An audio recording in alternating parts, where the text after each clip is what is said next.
بسم اللہ الرحمن الرحیم، اللہم صلی علی محمد و آلہ الطاہرین۔ حضرت یوسف کو ہم ان کے حسن و جمال اور ان کی خوبصورتی کی وجہ سے جانتے ہیں، لیکن اللہ تبارک و تعالیٰ سورہ یوسف میں ان کے اخلاص کی تعریف کر رہا ہے اور ان کو ایک مخلص بندہ بتا رہا ہے۔ اسی لیے تفسیر کا جاننا بہت ضروری ہے تاکہ ہم جان سکیں کہ اللہ تبارک و تعالیٰ نے کس پیغمبر کو کس زاویے سے کس طریقے سے پریزنٹ کیا ہے اور اس کے بارے میں اس کی زندگی سے کس نقطے کو ہمارے لیے بیان کیا ہے۔ انشاءاللہ چلو کتاب پڑھیں کہ آج کے اس سیشن میں آپ کے سامنے قرآن کے 13ویں پاروں کو بیان کریں گے کہ جہاں پر سورہ یوسف کی آیت نمبر 53 سے یہ پارہ شروع ہوتا ہے اور اللہ تبارک و تعالیٰ ارشاد فرماتا ہے، اعوذ باللہ من الشیطان الرجیم، بسم اللہ الرحمن الرحیم، وما ابرئ نفسی ان النفس لامارۃ بالسوء۔ یہاں پر جناب یوسف کے اس قول کو نقل کیا گیا ہے جہاں پر جناب یوسف یہ کہہ رہے ہیں کہ نفس جو ہوتا ہے انسان کا وہ بہت سی وقت ہمیں برائیوں کی طرف لے کر جاتا ہے،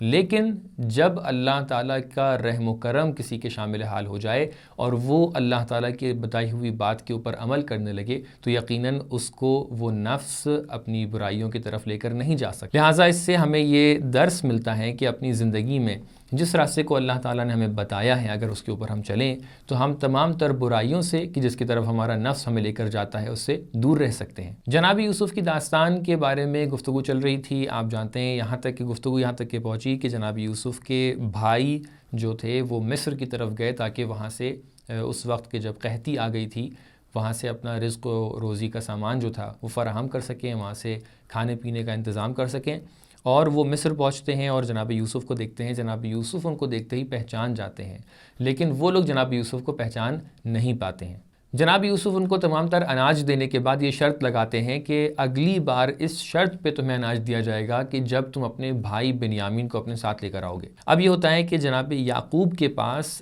تمام تر بھائی آتے ہیں۔ یہاں پر جناب یعقوب کے حال کو جاننا بھی بہت ضروری ہے کہ جناب یعقوب جناب یوسف کے دور ہو جانے کی وجہ سے، ان کی نظروں سے اوجھل ہو جانے کی وجہ سے بہت پریشان ہوئے، بہت روئے اور ہمیشہ غم میں رہے۔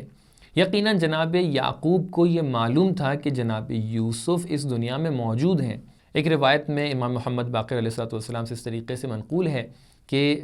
جناب یعقوب نے اسرائیل کے جو ایسے فرشتے ہیں کہ جو جا کر لوگوں کی جان لیتے ہیں، جو لوگوں کی روح کو قبض کرتے ہیں، ان سے پوچھا کہ کیا تم لوگوں کی روح قبض کرتے ہو؟ اسرائیل نے کہا ہاں۔ انہوں نے پوچھا کہ کیا تم نے یوسف کی روح کو بھی قبض کیا ہے؟ تو اسرائیل نے منع کر دیا۔ اس سے جناب یعقوب کو یہ معلوم ہو گیا کہ جناب یوسف ابھی زندہ ہیں، لیکن صرف اس دوری کی وجہ سے کہ جو ان کے اور جناب یوسف کے درمیان ہو گئی تھی، اس وجہ سے جناب یعقوب ہمیشہ اپنی زندگی میں غمگین رہے اور ہمیشہ روتے رہے۔ کیونکہ جناب یوسف عزیز مصر بن گئے تھے لہٰذا ان کی بات ماننا ضروری تھا، اور اگر جناب یوسف کے بھائی ان کی بات مانے بغیر نیکسٹ ٹائم پر آتے تو پھر ان کو اناج نہیں ملتا۔ لہٰذا تمام کے تمام بھائی جناب یعقوب کے پاس جاتے ہیں اور ان سے کہتے ہیں کہ ہمارے بھائی بنیامین کو ہمارے ساتھ بھیج دیجئے کیونکہ عزیز مصر نے اسی شرط پہ ہمیں اناج دینے کے لیے کہا ہے۔ جناب یعقوب جو جانتے تھے کہ تمام تر بیٹے جو ان کے تھے وہ صراط مستقیم پر نہیں تھے، اس سے پہلے بھی انہوں نے جناب یوسف کے ساتھ اچھا برتاؤ نہیں کیا تھا، لہٰذا انہوں نے منع کیا، لیکن تمام تر اصرار کے بعد وہ اس بات پر مان گئے کہ جناب بنیامین کو ان کے ساتھ بھیج دیں۔ جناب بنیامین کو بھیجتے وقت جناب یعقوب نے ایک جملہ بیان فرمایا کہ جس کو قرآن نے عکاسی کیا ہے،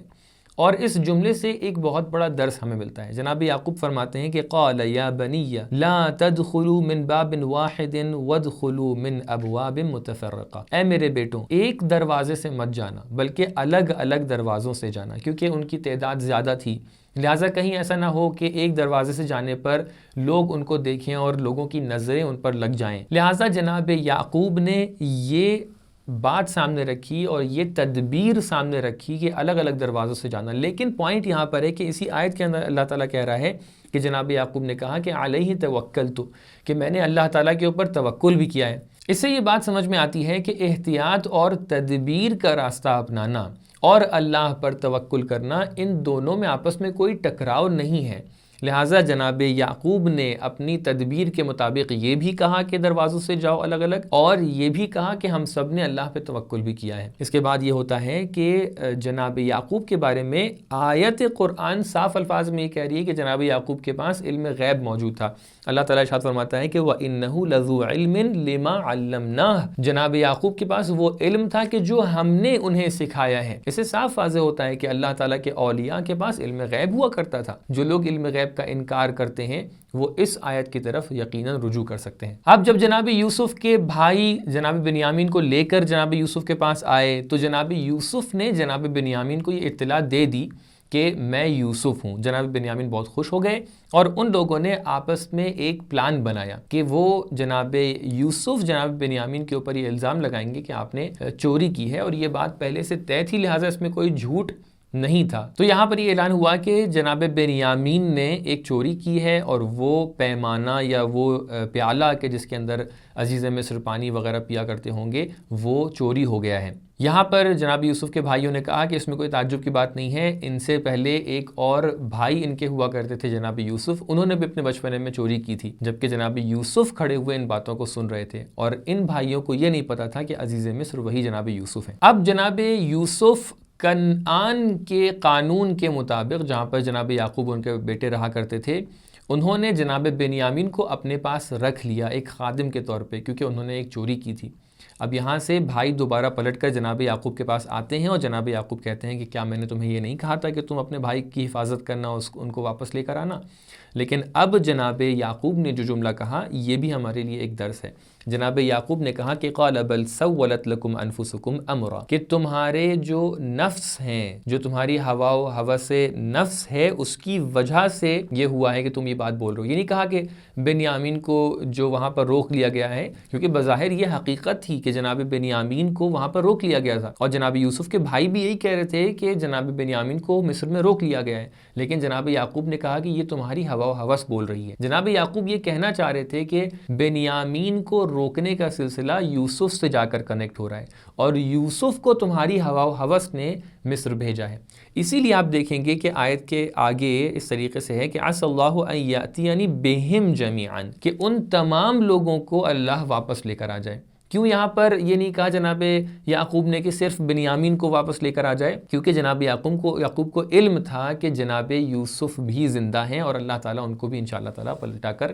لے آئے گا۔ اس کے بعد سے ہمارے سامنے دو اور عقیدے بیان ہوتے ہیں۔ جناب یعقوب کے بارے میں قرآن کہہ رہا ہے کہ وَتَوَلَّ عَنْهُمْ وَقَالَ يَا أَسَفَ عَلَى يُوسُفَ وَابْيَضَّتْ عَيْنَاهُ مِنَ الْحُزْنِ فَهُوَ كَظِيمٌ، کہ جناب یعقوب نے اتنا گریہ کیا کہ ان کی آنکھیں گریہ کی وجہ سے سفید ہو گئیں۔ وہ لوگ جو گریہ و زاری کے اوپر اعتراض کرتے ہیں، وہ آ کر کیوں نہیں جواب دیتے کہ جناب یعقوب نے کیوں اللہ کے علاوہ کسی اور کے اوپر گریہ کیا؟ ساتھ ہی ساتھ یہاں پہ جناب یعقوب نے یہ کہا کہ فَصَبْرٌ جَمِيلٌ، میں اللہ تعالیٰ کے سامنے صبر جمیل کرتا ہوں۔ صبر جمیل کا مطلب یہ ہوتا ہے کہ بعد میں خود آیت اس بات کو سمجھا رہی ہے، قَالَ إِنَّمَا أَشْكُو بَثِّي وَحُزْنِي إِلَى اللَّهِ وَأَعْلَمُ مِنَ اللَّهِ مَا لَا تَعْلَمُونَ، کہ میں اپنی شکایت صرف اور صرف اللہ تعالیٰ کے سامنے رکھوں گا۔ اس کو کہتے ہیں صبر جمیل۔ اگر کوئی اپنی زندگی میں شکایتوں کو لوگوں کے سامنے رکھتا ہے تو یہ صبر جمیل نہیں کہلاتا ہے، بلکہ صرف اللہ تعالیٰ سے شکایت پیش کرنے کو صبر جمیل کہا جاتا ہے۔ یہاں سے یہ بھی معلوم ہو جاتا ہے کہ اگر آپ اولیاء اللہ کے بارے میں گریہ کر رہے ہیں تو وہ صبر سے منافی نہیں ہے۔ ایسا نہیں ہے کہ صبر اگر ہم کر رہے ہیں تو ہم گریہ نہیں کر سکتے، اور گریہ کر رہے ہیں تو اس کا مطلب ہم صبر نہیں کر رہے ہیں۔ جناب یعقوب صبر بھی کر رہے تھے اور گریہ بھی کر رہے تھے۔ اب جناب یعقوب دوبارہ حکم دیتے ہیں کہ آپ تمام لوگ جائیں اور جا کر جناب یوسف کو ڈھونڈیں اور اللہ کی رحمت سے مایوس نہ ہوں۔ اس طریقے سے ارشاد فرما رہے ہیں کہ وَلَا تَيْأَسُوا مِن رَوْحِ اللَّهِ، اللہ کی رحمت سے مایوس مت ہوئیے گا۔ إِنَّهُ لَا يَيْأَسُ مِن رَوْحِ اللَّهِ إِلَّا الْقَوْمُ الْكَافِرُونَ، کہ اللہ کی رحمت سے صرف کافر لوگ مایوس ہوا کرتے ہیں۔ لہٰذا اپنی زندگی میں اگر کوئی چیز آپ ڈھونڈ رہے ہیں اور آپ کو وہ چیز نہیں مل رہی ہے تو اپنی تلاش و کوشش میں مزید اضافہ کریں اور اللہ تعالیٰ کی رحمت سے کبھی بھی مایوس نہ ہوں۔ اس کے بعد جناب یوسف کے بھائی دوبارہ عزیز مصر کے پاس یعنی جناب یوسف کے پاس آتے ہیں اور آ کر ان سے کہتے ہیں کہ یا ایھا العزیز مسنا واہلنا الضر وجئنا ببضاعۃ مزجاۃ فاوف لنا الکیل وتصدق علینا ان اللہ یجزی المتصدقین۔ وہ لوگ اپنی بے بسی کو آ کر اظہار کرتے ہیں، کہتے ہیں کہ ہمیں بہت پریشانیوں کا سامنا کرنا پڑ رہا ہے، ہم لوگ بہت پریشانی میں مبتلا ہیں، تو یہ ہمارے اوپر تصدق کریے، یہ ہمارے اوپر مہربانی کر دیجئے اور ہمیں ہمارے بھائی کو واپس پلٹا دیجئے اور ہمیں ہماری روزی روٹی دے دیجئے، ہمیں ہمارا اناج دے دیجئے۔ اللہ تعالیٰ صدقہ دینے والوں کو بہت پسند کرتا ہے۔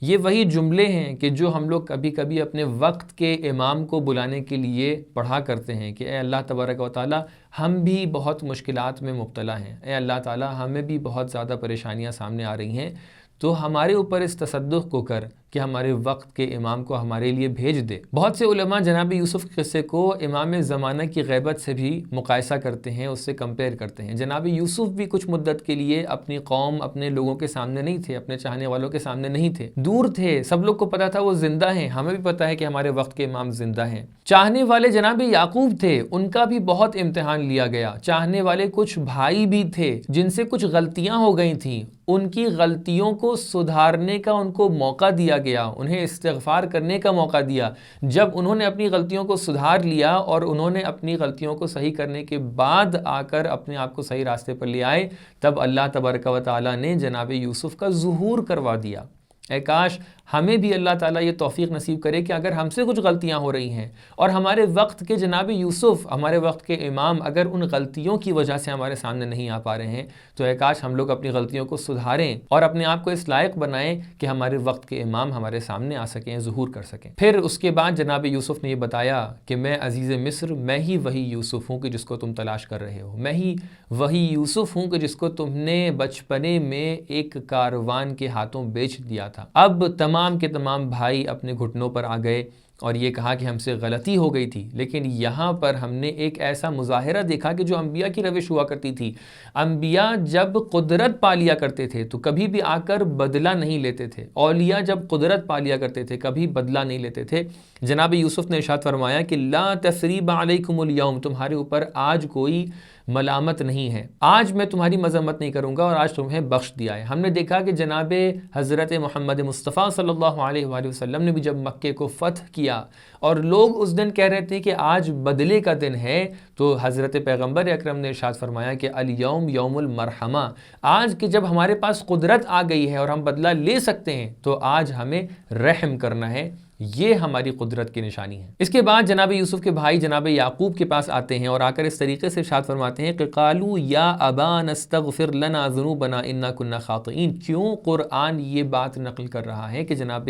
یعقوب کے بیٹوں نے آ کر جناب یعقوب سے یہ کہا کہ ہمارے لیے استغفار کر لیجئے۔ استغفار کر لیجئے کا مطلب کیا ہے؟ یعنی یہ کہ جناب یعقوب کے بیٹے ان سے توسل کر رہے تھے، آ کر یہ کہہ رہے تھے ہمارے اور اللہ کے درمیان آپ وسیلہ بن جائیں۔ اگر ہم اہل بیت علیہ السلام کو وسیلہ بناتے ہیں اور توسل کے عقیدے کے قائل ہیں تو یہ قرآن بتا رہا ہے، اس لیے ہم قائل ہیں۔ اس آیت کا جواب وہ لوگ کیا دیتے ہیں کہ جو توسل کو نہیں مانتے ہیں۔ جناب یعقوب نے بھی توسل کا انکار نہیں کیا بلکہ کہا کہ ٹھیک ہے، میں توسل تمہارے توسل کو ایکسیپٹ کرتا ہوں اور تمہارے لیے استغفار کروں گا۔ اگر یہ کام حرام ہوتا، اگر یہ کام غلط ہوتا، اگر یہ کام بدعت ہوتا تو جناب یعقوب کو فوراً کہنا چاہیے تھا کہ یہ کام غلط ہے، لیکن آپ نے تو نہیں کہا۔ اس سے یہ معلوم ہوتا ہے کہ یہ عقیدہ بالکل صحیح ہے اور ہم اولیاء اللہ کو وسیلہ بنا سکتے ہیں۔ اس کے بعد ہم دیکھتے ہیں آیت نمبر 106 میں اس طریقے سے ارشاد ہو رہا ہے کہ وَمَا يُؤْمِنُ أَكْثَرُهُم بِاللَّهِ إِلَّا وَهُم مُشْرِكُونَ۔ کچھ ایسے مومن ہوتے ہیں کہ وہ مومن ہونے کے ساتھ ساتھ مشرک بھی ہوتے ہیں۔ ائمہ طاہرین علیہ السلام کی متعدد روایات کے مطابق یہ وہ شرک ہے کہ جس کو شرک کے در اطاعت کہا جاتا ہے، کہ کبھی کبھی ہم لوگ اپنے عقیدے میں، اپنی عبادت میں تو شرک نہیں کرتے ہیں لیکن اطاعت میں شرک کر لیتے ہیں۔ ہم کہتے ہیں کہ اگر فلاں شخص نہ ہوتا تو ہم اس دنیا میں ہلاک ہو جاتے، جبکہ ہلاکت اور بقا اللہ تعالیٰ کے ہاتھ میں ہوتی ہے، لہٰذا اس کو کہتے ہیں شرک، اطاعت میں شرک کرنا، نہ کہ عبادت اور عقیدے میں۔ اس کے بعد سورہ رعد شروع ہو جاتا ہے کہ جو سورہ قرآن کے معجزے ہونے پر اور قرآن کے صحیح ہونے کے اثبات ہونے پر متعدد دلائل کو بیان کرتا ہے، ساتھ ہی ساتھ ایک عمومی گفتگو جو ہر پارے کے اندر، ہر سورے کے اندر ہوتی ہے، توحید کے بارے میں، عقائد کے بارے میں، احکام کے بارے میں، وہ بھی اس پارے کے اندر بکثرت دیکھی جا سکتی ہے۔ اس کے بعد ہم دیکھتے ہیں کہ اس طریقے ارشاد ہو رہا ہے کہ وَيَقُولُ الَّذِينَ كَفَرُوا لَوْلَا أُنزِلَ عَلَيْهِ آيَةٌ مِّن رَّبِّهِ انما انت منذر ولکل قوم ہاد۔ پیغمبر کو اللہ تعالیٰ منذر بتا رہا ہے اور کہہ رہا ہے کہ ہر قوم کے لیے کوئی نہ کوئی ہادی ضرور آیا ہے۔ اس طریقے سے تفسیر بیان ہوا ہے کہ منذر سے یہاں پر مراد خود پیغمبر ہیں اور ہادی سے مراد امام علی علیہ السلام ہیں۔ سورہ رعد کی آیت نمبر 17 کے اندر اللہ تعالیٰ کہہ رہا ہے کہ کبھی کبھی پانی کے اوپر پھین آ جاتا ہے وہ چیزیں کہ جو پانی نہیں ہوتی ہیں وہ پانی دکھنے لگتی ہیں، لیکن وقت گزرنے کے ساتھ ساتھ یہ پھین ختم ہو جاتا ہے۔ وہ چیز کہ جو انسان کے لیے فائدہ مند ہوتی ہے، جو انسانوں کے لیے فائدہ مند ہے، وہ باقی رہ جاتی ہے، یعنی وہ پانی باقی رہ جاتا ہے۔ حق اور باطل بھی اسی طریقے سے ہیں کہ باطل اس پھین کے مانند ہے کہ جو وقت گزرنے کے ساتھ معلوم ہو جاتا ہے کہ وہ جانے والی چیز تھی، لیکن جو چیز باقی رہ جاتی ہے وہ حق کہلاتی ہے۔ اس کے بعد ہم دیکھتے ہیں کہ سورہ رعد کی آیت نمبر 39 کے اندر اللہ تعالیٰ ارشاد فرماتا ہے کہ یمحو اللہ ما یشاء ویثبت وعندہ ام الکتاب، کہ اللہ تعالیٰ جس چیز کو چاہتا ہے محو کر دیتا ہے، ڈیلیٹ کر دیتا ہے، اور جس چیز کو چاہتا ہے لکھ لیتا ہے، ثابت کر لیتا ہے، اور اللہ تعالیٰ کے پاس ام الکتاب ہے۔ اللہ تعالیٰ کے پاس ام الکتاب ہے، اس کا مطلب یہ ہے کہ علماء نے آ کر اس کی تفسیر کی ہے، تبیین کی ہے، مختلف روایات کی بنا پر ایک لوح محفوظ کہلاتی ہے، ایک لوح محو اور اثبات کہلاتی ہے۔ لوح محفوظ بھی اللہ تعالیٰ کے علم کا ایک مرحلہ ہے، اور محو اثبات بھی اللہ تعالیٰ کے علم کا ایک مرحلہ ہے۔ محو اثبات کے اندر ان چیزوں کو لکھا جاتا ہے کہ جن کے مختلف اسباب ہیں اور وہ چینج ہو سکتی ہیں۔ مثال کے طور پہ اگر آپ صدقہ دیں گے تو آپ کی حیات بڑھ جاتی ہے، مثال کے طور پہ اگر آپ صلہ رحم کریں گے تو آپ کی زندگی بڑھ جاتی ہے۔ تو یہ اس کنڈیشن کے ساتھ ہے، ان اسباب کے ساتھ ہے کہ اگر آپ یہ کریں گے تو یہ ہو جائے گا، اس کو کہتے ہیں لوح محو اثبات۔ لیکن کچھ چیزیں ایسی ہوتی ہیں کہ جو تبدیل ہونے والی نہیں ہوتی ہیں، وہ لوح محفوظ کے اندر لکھی جاتی ہیں۔ اس سورہ کے آخر میں ہم دیکھتے ہیں کہ اللہ تبارک و تعالیٰ آیت نمبر 43 کے اندر ارشاد فرماتا ہے کہ وَمَنْ عِنْدَهُ عِلْمُ الْكِتَابِ، یعنی کچھ لوگ ایسے ہیں کہ جن کے پاس کتاب کا کامل علم ہے، قرآن کا علم ہے، قرآن کے بارے میں وہ جانتے ہیں۔ تو لہٰذا اگر ہم آ کر دیکھیں کہ کچھ لوگوں نے یہ دعویٰ کیا ہے کہ ہمارے لیے قرآن کافی ہے، ہمیں حدیث کی ضرورت نہیں ہے، اور کسی بھی طریقے کی حدیث کی طرف نہیں جانا چاہتے ہیں، وہ آ کر اس آیت کو دیکھیں کہ جہاں پر اللہ نے صاف الفاظ میں اعلان کیا ہے کہ کچھ لوگوں کے پاس کتاب کا علم ہے، اور وہ کوئی اور نہیں بلکہ اہل بیت علیہ السلام اور ائمہ طاہرین علیہ السلام ہیں۔ اس کے بعد سورہ ابراہیم شروع ہو جاتا ہے کہ جس کے اندر اللہ تبارک و تعالیٰ نے متعدد عقیدوں کے اوپر گفتگو کی ہے، بہت ساری وعظ و نصیحتیں ہیں، اور اس کے بعد انبیاء کے قصے بھی اس کے اندر موجود ہیں۔ اس کی آیت نمبر 4 میں ہم اس طریقے سے پڑھتے ہیں کہ اللہ تبارک و تعالیٰ ارشاد فرماتا ہے وَمَا أَرْسَلْنَا مِن رَّسُولٍ إِلَّا بِلِسَانِ قَوْمِهِ، کہ ہم نے کسی بھی نبی کو نہیں بھیجا مگر یہ کہ وہ اس قوم کی زبان میں آئے ہیں۔ لہٰذا ہم یہ دیکھتے ہیں کہ ہر قوم کے لیے اس کی زبان میں کوئی نہ کوئی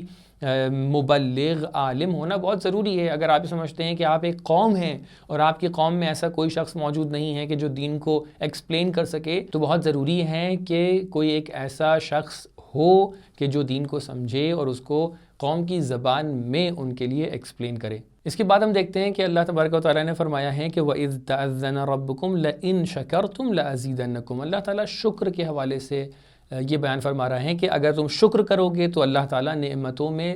زیادتی کر دے گا، نعمتیں زیادہ کر دے گا، لیکن اگر تم کفران نعمت کرو گے تو اللہ تعالیٰ تمہاری نعمتوں کو ختم کر دے گا، اور اس کفران نعمت کے نتیجے میں تمہیں اللہ کا عذاب جھیلنا پڑے گا۔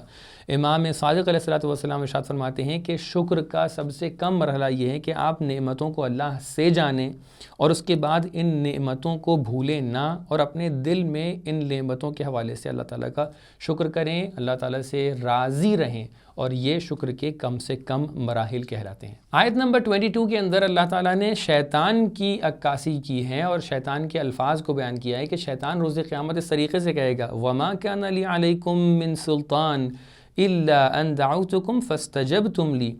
میرے پاس تو تمہارے اوپر کوئی اختیار نہیں تھا، اے انسانوں میں نے تمہیں خالی دعوت دی تھی، میں نے تو خالی یہ کہا تھا کہ یہ حرام کام کر لو، یہ غلط کام کر لو، یہ گناہ کر لو۔ وہ شخص کہ جس نے فائنل ڈیسیجن لیا یہ کام کرنے کے لیے وہ تم لوگ خود تھے، تو فَلَا تَلُومُونِي وَلُومُوا أَنفُسَكُمْ، تم مجھے میری ملامت نہ کرو، میری مذمت نہ کرو، اپنی مذمت کرو، اپنے آپ کو کہو کہ تم نے میری بات کو کیوں مان لیا۔ اس لیے یاد رکھیے شیطان کی کوئی غلطی نہیں ہے، شیطان صرف اور صرف دعوت دیتا ہے، صرف اور صرف بلاتا ہے، جو لوگ شیطان کی بات مان لیتے ہیں ان کی غلطی ہوتی ہے۔ اس کے بعد ہم دیکھتے ہیں کہ آیت نمبر 37 کے اندر جناب ابراہیم کا قصہ نقل کرتے ہوئے اللہ تعالیٰ اس مرحلے کو بیان کرتا ہے جہاں پر جناب ابراہیم کی دوسری زوجہ یا ان کی کنیز جو جناب ہاجر تھیں ان کے حوالے سے، اور ان کے جب بیٹے اس دنیا میں آئے جناب اسماعیل، تو جناب ابراہیم کی جو پہلی زوجہ تھیں یعنی جناب سارہ نے ان سے کہا کہ آپ اپنی دوسری زوجہ کو ہم سے الگ کریں، کسی دوسرے مقام پر لے کر جائیں۔ تو اللہ تعالیٰ کے حکم پر جناب ابراہیم نے جناب ہاجر کو لے جا کر وہ اس سرزمین پر لے کر آئے کہ جس سرزمین کے اوپر نہ کوئی پانی تھا، نہ وہاں پہ کوئی پیڑ پودا تھا، نہ وہاں پہ آبادی تھی، ایک ایسے ہی بنجر اور خالی زمین تھی کہ جہاں پر لا کے جناب ابراہیم نے جناب ہاجر کو چھوڑ دیا جناب اسماعیل کے ساتھ۔ لیکن اللہ تعالیٰ کی قدرت دیکھیے کہ اللہ تعالیٰ نے اس عمل کو کہ جو جناب ابراہیم نے ان لوگوں کو وہاں پہ چھوڑا تھا، وہ کنیز تھیں، ان کو جب وہاں پہ چھوڑا اور وہاں پر پانی ختم ہو گیا، بچہ عطش سے تڑپنے لگا، تو جناب ہاجر نے پانی ڈھونڈنے کے لیے وہاں پر بہت زیادہ کوشش کی، تلاش کی، گئیں آئیں۔ اس کام کو اللہ تعالیٰ نے اتنا سراہا، یعنی اللہ تعالیٰ کی قدرت یہاں سے دیکھیے کہ اللہ تعالیٰ اگر چاہے کسی کو عزت دینا تو ایک کنیز کے کام کو ایک ایسا عمل بنا دیا کہ جو آپ کے حج میں ایک واجب عمل بن گیا۔ اسی کنیز کے بیٹے نے جس پیر کو مار کے ایک چشمہ جاری کیا تھا، اس چشمے کے پانی کو شفا یاب پانی بنا دیا کہ جس کو ہم لوگ زمزم کا نام دیا کرتے ہیں، اور وہ جگہ جہاں پر وہ کنیز تھی اس کو ایسا نشان بنا دیا کہ آج تک کہ ہم لوگ اس کو کعبے کے نام سے اور مکے کے نام سے جانتے ہیں، اور وہاں پہ اللہ تعالیٰ کا سب سے اہم ترین عمل یعنی حج کا عمل انجام پذیر ہوتا ہے۔ اور اسی کے ساتھ 13ویں پارے کے تمام تر تفسیری نکات کو آپ کے سامنے بیان کر دیا ہے، اور انشاءاللہ جو 14واں پارہ ہے اس کو آپ کے سامنے نیکسٹ سیشن کے اندر بیان کریں گے۔ والسلام علیکم ورحمۃ اللہ وبرکاتہ۔